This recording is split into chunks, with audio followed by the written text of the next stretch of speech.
십자가의 실존적인 의미 하는 제목으로 저녁에 하나님의 말씀을 함께 나누겠습니다. 기독교는 십자가의 종교입니다. 기독교에서 말하는 십자가의 의미는 어떤 의미가 있을까요? 그것을 우리의 실존적으로 받아들여서 나에게 있어서 그 십자가는 어떤 의미가 있는지 그것을 우리가 붙드는 것이 중요하겠습니다. 역사적인 예수님의 십자가의 죽으심은 분명한 것이고 그것은 사실인데 그 십자가의 죽으신 그것이 나에게 오늘 어떤 의미가 있느냐 하는 것이 너무나 중요한 것 아니겠습니까? 그래서 기독교 신앙 무엇을 믿는가? 그리스도의 십자가를 믿는데 그 십자가가 오늘 나에게 어떤 의미가 있는가? 첫 번째로 나를 살리는 십자가입니다. 예수님의 십자가는 나를 살리는 십자가인 것입니다. 이사야 53장 4절에서 6절 사이의 말씀이 오늘 읽은 그 말씀이 바로 나를 살리는 십자가, 나의 구원을 위한 십자가인 것입니다. 참 예쁜 여학생이 있습니다. 그 여학생이 나타나면 주변이 화날 정도로 예쁜 여학생입니다. 근데 엄마의 얼굴은 처참하리만큼 화상으로 일그러졌습니다. 엄마의 얼굴을 친구들에게 보여주기 싫어서 친구들을 집에 데리고 오지도 않습니다. 어느 날 딸이 학교를 갈 때에 도시락과 중요한 준비물을 두고 갔는데 염려가 된 엄마는 딸의 교실을 찾아갔습니다. 그 엄마를 보는 순간 딸은 화가 났고 그리고 친구들은 누구냐고 물어봤습니다. 딸은 우리 집 식모라고 둘러대었습니다. 집에 돌아온 딸은 울며 불며 엄마에게 창피하게 왜 학교에 찾아왔냐고 대어들었습니다. 사실 엄마의 얼굴의 흉터는 딸을 구하다가 입은 흔적이었습니다.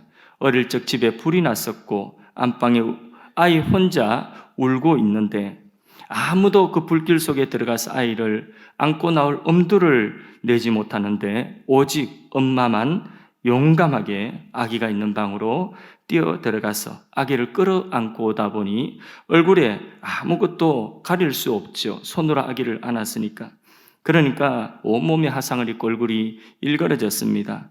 그래서 사경을 입고 헤매다가 겨우 생명을 건졌는데 얼굴이 정말 보기 흉하게 일그러졌던 것입니다. 이 이야기가 바로 십자가의 이야기입니다. 우리가 당할 것을 예수님이 당하셨습니다. 5절 말씀 다시 한번 합독해서 읽어봅니다. 그가 찔림은 우리의 허물을 위함이요 그가 상함은 우리 죄악을 위함이라. 그가 징계를 받음으로 우리가 평화를 누리고 그가 채찍에 맞음으로 우리가 나음을 입었도다. 아멘. 6절 말씀도 봅니다. 우리는 다 양 같아서 그릇 행하여 각기 제 길로 갔거늘 여호와께서는 우리 무리의 죄악을 그에게 담당시키셨도다. 아멘. 십자가를 어떻게 대하느냐에 따라서 생과 사가 갈라지고 천국과 지옥이 결정이 되어집니다. 십자가는 나를 살리는 유일한 구원의 길이고 능력의 길이고 사랑의 길인 줄로 믿습니다. 그래서 첫 번째 우리는 이사야 53장 오늘 본문을 보면서 십자가는 바로 예수님의 십자가는 나를 살리는 십자가이다. 나를 구원한 십자가이다. 이 십자가를 믿을 수 있기를 바랍니다. 두 번째로 십자가의 실존적인 의미는 나를 죽이는 십자가인 것입니다. 십자가는 내가 죽는 자리인 것입니다. 자기를 부인하고 십자가를 질 때에 우리는 주님을 따를 수 있습니다. 갈라디아서 5장 24절 말씀, 그리스도 예수의 사람은 육체와 함께 그 정과 욕심을 어디에 못 박았다고요? 십자가에 못 박았다. 내가 죽는 십자가입니다. 내가 못 박혀야 되는 십자가인 것입니다.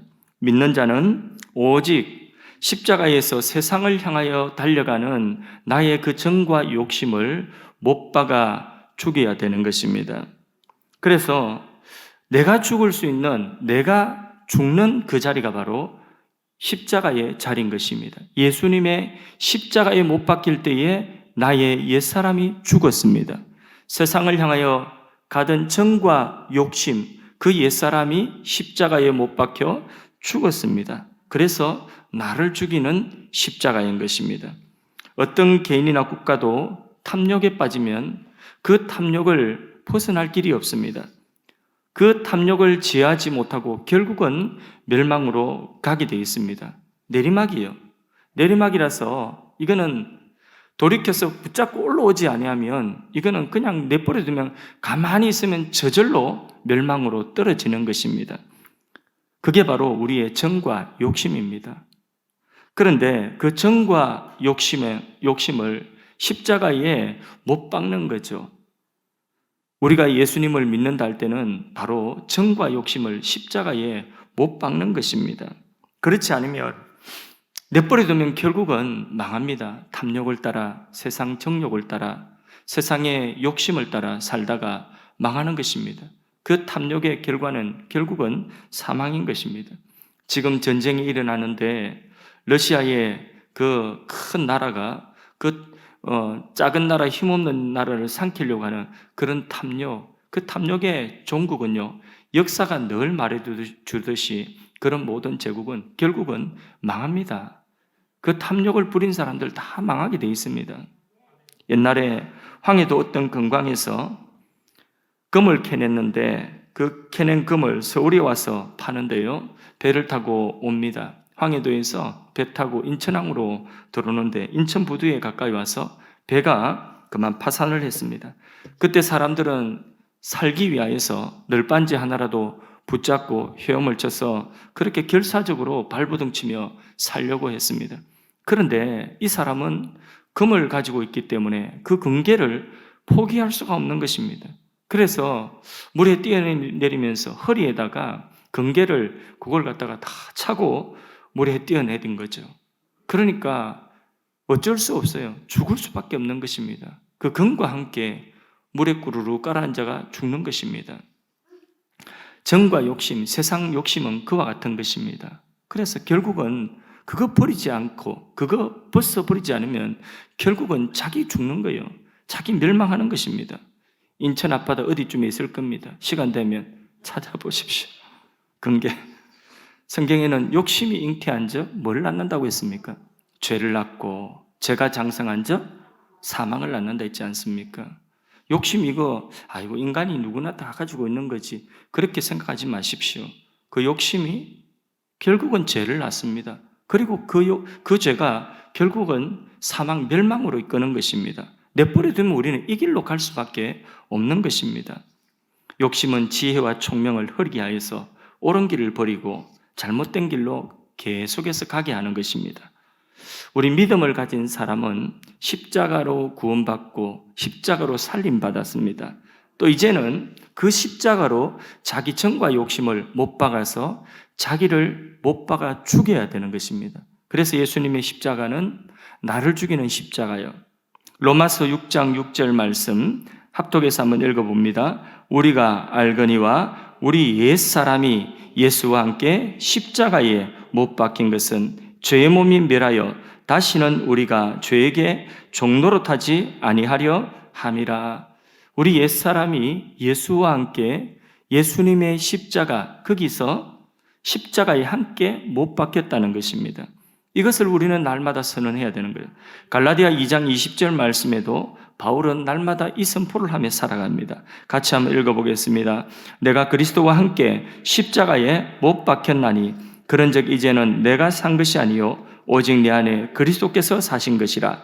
이제 내가 육체 가운데 사는 것은 나를 사랑하사 나를 위하여 자기 몸을 버리신 하나님의 아들을 믿는 믿음 안에 사는 것이라. 아멘.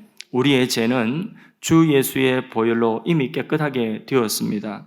그러나 우리의 연약함으로 인하여서 육체를 우리가 가지고 있는 동안에는 계속해서 죄의 유혹을 받고 살아갑니다. 부단히 나의 죄와 나의 죄성들을 십자가에 못을 박아야 되는 것입니다.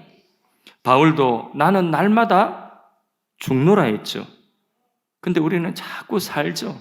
혈기가 살고 욕심이 살고 정이 살고 계속해서 세상 정욕이 살고 이게 살지 않습니까?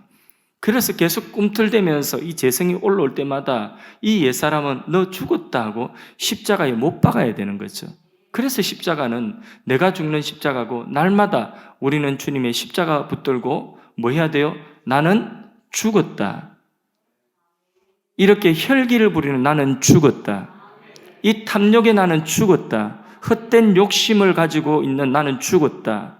이상한 감정을 가지고 이상한 이 미움을 가지고 이상한 시기를 가지고 이상한 그런 열등감을 가지고 이런 나는 죽었다 해야 되는 것입니다.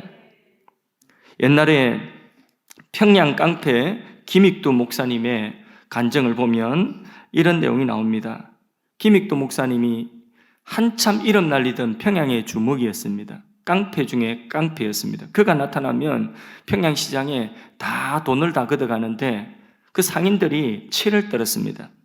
그런데 어느 날 평양 장바닥에 부고가 붙었습니다. 김익두 죽었다고 부고가 붙은 것이죠. 상인들이 좋아가지고 손뼉을 치며 잘 죽었다 나쁜 놈 이렇게 했다는 거죠. 그런데 다음날 죽었다고 하던 김익두가 장터에 나타난 거죠. 사람들의 얼굴이 새파랗게 질려버렸습니다. 그런데 그 김익두가 달라졌어요. 우리 아이가 달라졌어가 아니라 익두가 달라졌어요. 익두가 돈 내라 술 내라 하던 익두가 그때 그 익두가 아니에요. 그 익두는 죽었다는 것입니다. 깡패 생활하던 익두는 죽었다는 것입니다. 그러면서 대신 다니면서 뭐 하느냐? 그 사람이 예수 쫓게 믿어보라고 그렇게 전하고 다니는 거죠. 예수 믿으시라고, 예수 조금 믿어보라고 그렇게 전도자로 변하게 된 것이죠. 어느 날 김익두가 그 평양의 장고개를 넘어가는데 강도가 나타났습니다. 강도가 나타나서 있는 것 다 내라, 있는 것 다 달라. 그래서 있는 것 다 털어주었습니다. 다 주면서 김익두가 하는 말이 내가 예수를 믿었는데 은혜는 네가 받네? 무슨 말이냐? 나 김익두야 하니까 이 친구가 깜짝 놀래가지고 김익두 앞에 무릎을 꿇고 나 살려달라고 했던 그런 일화가 있답니다. 내가 예수를 믿었는데 은혜는 네가 받네 그러는 거예요. 그러면서 그 사람을 전도해, 그 강도를 전도해가지고 예수를 믿게 되었다는 그런 일화가 있습니다. 나는 날마다 죽노라, 이런 우리 안에 옛사람의 요소가 계속해서 나타나는데 이걸 십자가에 못 박고 김익두 목사님처럼 그렇게 내가 죽어야지 이런 모습이 나올 건 아니겠습니까? 내가 죽지 아니하면 옛날 그 모습이 나오면 어떻게 되겠습니까?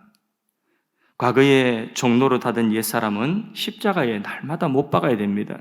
근데 우리가 육체를 가지고 있는 동안에는 이게 못을 박았는데 또 살아나오는 이것이 우리의 실존이에요. 그렇기 때문에 바울의 고백처럼 뭐라고 해야 돼요? 나는 날마다 죽노라. 내가 약한 부분이 있지 않습니까? 그 약한 부분이 고개를 들고 나오면 우리는 날마다 선포해야 돼요. 십자가에서 너는 죽었다고 선포해야 돼요. 자, 혈기를 부리는 너는 십자가에서 죽었다고 선포해야 돼요. 내 마음속의 시기와 내 마음속에 어떤 다른 미운 감정이 올라올 때에 이런 옳지 못한 감정을 가지고 올라올 때에 이 옛사람은 십자가에 죽었다고 선포해야 되는 것입니다. 나는 내 안에 계시는 예수님을 우리가 믿는 그 믿음으로 우리가 살아가고 있는 것입니다. 그 믿음으로 살게 하는 것이 바로 십자가죠. 그래서 갈라디아 2장 20절 말씀 교환됐다는 거죠. 이제 나는 죽었고 내 안에 누가 사신다고요? 예수님이 사신다. 이게 가능할 수 있는 것이 뭡니까? 예수님의 십자가라고 하는 것입니다. 그리하여 죄에 대하여 죽은 사람, 죄에 대하여 무능한 사람 되기를 축복합니다. 죄를 짓는데 지혜로운 사람이 되면 안 돼요.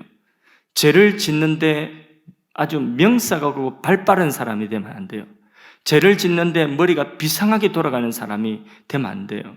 어떤 사람, 그런 사람들 있죠. 희한하게 잔머리 잘 굴리고 희한하게 죄를 짓는 데는 손과 발이 빠르고 민첩한 사람이 있습니다. 죄 짓는 데 앞장서는 사람. 그런데 예수 그리스도를 믿고 구원을 받은, 살리심을 받은 우리는 이제 죄에 대해서는 무능해야 돼요. 철저하게 무능해야 돼요. 무능하다 못해 죽었다고 해야 돼요. 그게 날마다 우리를 죽이는 십자가의 능력인 줄로 믿습니다. 세 번째로 십자가의 실존적인 의미는 무엇이냐? 내가 지고 가야 되는 십자가라는 것입니다. 십자가에서 내 삶의 이유를 발견하는 것입니다. 십자가에서 내가 살아가야 되는 사명을 발견하는 것입니다. 예수님을 따르는 모든 자들에게 자기 부인하고 뭘 지고 따르라고 했죠? 자기 십자가를 지고 나를 따를 것이라 이렇게 말씀했습니다. 그러면서 마태복음 10장 38절에 말씀하시기를 또 자기 십자가를 지고 나를 쫓지 않는 자는 내게 합당치 않다. 그리스도인인데 제자인데 믿는다고 하는데 교인이라고 하는데 그런데도 주님을 따른다고 하면서도 자기 몫에 지은 십자가를 지기 싫어하는 그것은 나를 쫓는 것이 아니다. 내게 합당치 아니한 사람이다. 이렇게 말씀하고 있습니다. 누구든지 그리스도인은 그리스도의 십자가로 살리심을 입고 그리스도의 십자가로 자기가 부인되어지고 죽고 그리고는 그 다음 순서가 뭐냐면 주님께서 우리에게 지어준 그 십자가를 우리 등에 지고 주님 따라가는 이게 바로 뭐냐? 바로 예수님의 십자가에 우리에게 해당되는 실존적인 의미인 것입니다. 마태복음 16장 24절 말씀에도 이에 예수께서 제자들에게 이르시되 아무든지 나를 따라오려거든 자기 부인하고 뭐 하라고 했죠? 자기 십자가를 지고 나를 쫓을 것이라. 그러므로 예수님의 십자가는 바로 우리로 하여금 내가 지고 가야 되는 십자가, 곧 나의 사명의 짐, 내가 살아야 되는 그 이유, 그것을 우리가 붙들고 살아가게 하는 힘이요 능력이 된다는 것입니다. 할렐루야. 십자가를 지지 않는 그리스도인은 참된 그리스도인이 될 수 없다. 그 말씀인 것입니다. 어느 집사님이 꿈에 커다란 십자가를 등에 지고 길을 가는데 갈수록 그 십자가가 무거워지는 것입니다. 왜? 가방을 하나 메고 산에 올라가는데 한 10km 들었는데 근데 이 가방이 처음에는 질만했는데 갈수록 어깨가 아프고 무겁죠. 그죠? 그와 같은 거죠. 십자가가 갈수록 눌러서 힘이 들고 지치는 것입니다.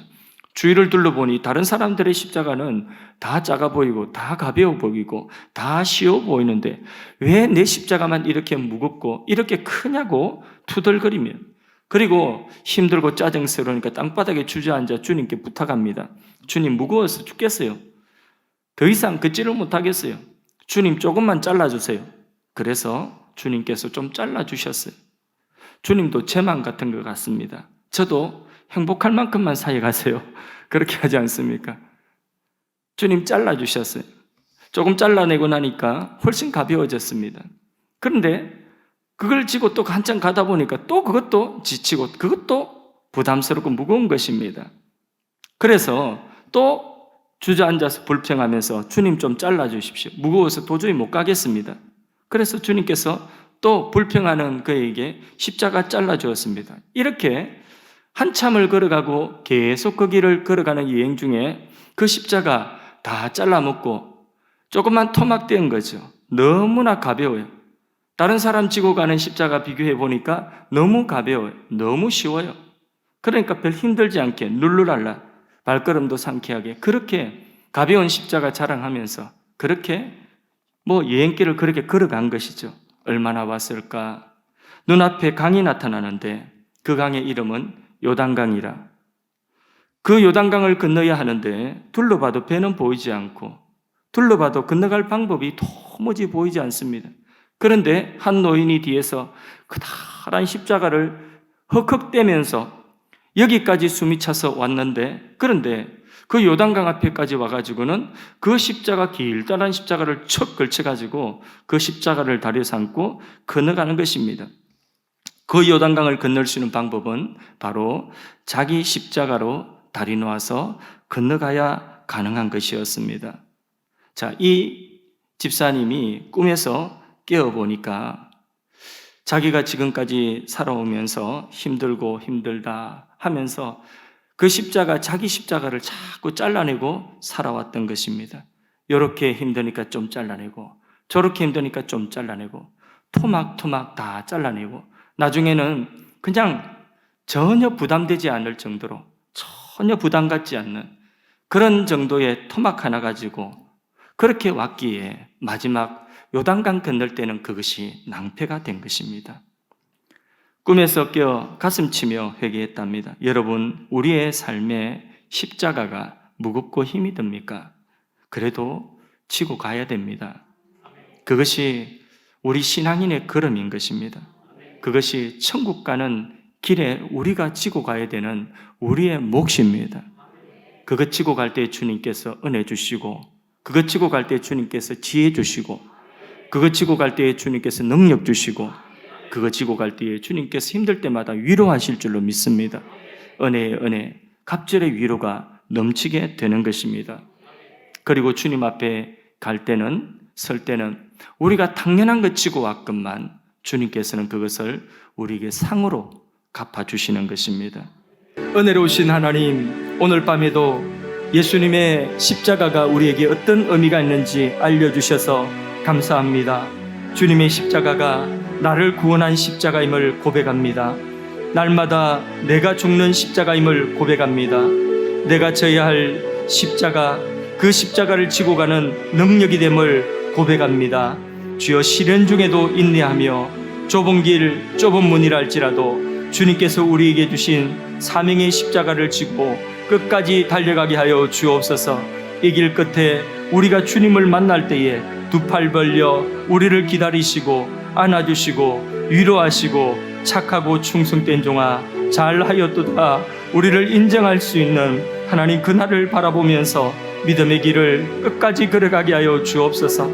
지치고 힘들더라도 하나님, 우리의 이 믿음의 끈을 놓지 않도록 하여 주시고, 지치고 힘들수록 더욱더 주님의 십자가 은혜를 붙들게 하여 주시옵소서. 십자가가 멸망하는 자들에게는 미련한 것이지만은 구원을 얻는 우리들에게는 하나님의 지혜와 하나님의 온전한 능력됨을 선포합니다. 오늘도 저들의 가정 속에서 주님의 십자가가 생명의 능력이 되게 하여 주시옵소서. 저들의 가정을 밝히고 저들의 가정을 인도하는 인도가 되게 하여 주시옵소서. 길이 되게 하여 주시옵소서. 하나님, 우리 교회에 주님이 주인 되심을 고백합니다. 주의 십자가의 은혜 가운데서 우리 교회가 오늘까지 달려왔사오니 앞으로도 이 십자가의 복음을 만천하에 전할 수 있는 교회가 되게 하여 주시고, 건강한 교회가 되게 하시고, 이 십자가의 복음의 은혜 가운데서 수많은 주님의 제자들이 세워지게 하여 주셔서 세계 복음화의 전략, 다음 세대 복음화의 그 전략이 되게 하여 주시옵소서. 하나님이여 간구합니다. 몸과 영혼과 환경의 치유를 허락하여 주시옵소서. 주가 채찍에 맞음으로 우리가 나음을 입었다고 하였사오니 하나님이여, 코로나19 이 질병으로 온 땅이 병들어 싸우니 이 땅을 다시 치유하여 주시옵소서. 하나님, 우리 환우들 건강을 회복시켜 주시옵소서. 각색 질병들아 나사렛 예수의 이름으로 떠날지어다. 각색 질병들아 나사렛 예수의 이름으로 떠날지어다. 암은 치유될지어다. 불치병 난치병도 치유될지어다. 통증과 염증은 사라질지어다. 코로나 등 각색 질병이 치유되고 하나님, 우리 아버지 앞에 강건함을 잊게 도와 주시옵소서. 악한 영의 공격을 받고 그 심령이 계속 공격받아 고통당하고 있는 영혼들이 있습니다. 하나님이여, 악한 영들을 물리쳐 주시옵소서. 그 마음과 생각을 어지럽히고 고통 주는 어둠의 영들아, 악한 영들아, 예수 이름으로 떠날지어다. 십자가의 권능으로 명하노니 떠날지어다. 머리는 맑아지게 하시고 생각이 맑아지게 하시고 평안이 임하게 하시고 두려움은 떠나가게 하시고 불안도 떠나가게 하시고 평안하게 잠자게 하시고, 하나님, 우리 아버지 은혜 가운데서 담대하게 믿음을 지켜나갈 수 있도록 도와주시옵소서. 하나님, 나라를 위하여 기도합니다. 이 나라 주님의 나라임을 고백합니다. 주님이 핏값으로 이 땅에 교회들을 세워주셨고 이 땅에 순교자들의 희생이 있었습니다. 수많은 믿음의 선진들이 새벽마다 골마루 위에 앉아 눈물을 흘렸고 밤마다 산기도 하며 산에서 울부짖으며 기도하였고, 그렇게 무릎으로, 그렇게 눈물로, 그렇게 피로 세우신 이 땅의 교회들이 다시 일어서게 하여 주시옵소서.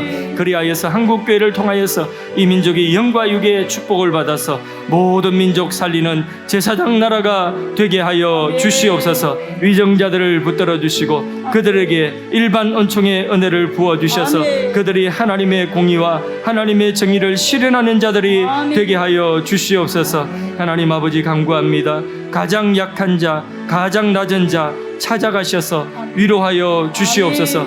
우리에게 그런 마음 주셔서 우리가 볼 수 있는 가장 낮은 자, 우리가 위로할 수 있는 가장 약한 자가 우리 눈에, 우리 가슴 속에 들어오게 하시고 주님 뜻에 순종하여서 주님 마음 가지고 가서 그들의 손 붙잡아 줄 수 있는 은혜를 다하여 주시옵소서. 오늘도 그 마음 가지고 열방 가운데 흩어져 복음 전하고 있는 우리 협력 선교사님들과 모든 선교 현장 가운데 주님 나라 임하게 하여 주시옵소서. 우크라이나 땅에 전쟁이 멈추고 평화가 임할 수 있도록 하여 주옵소서.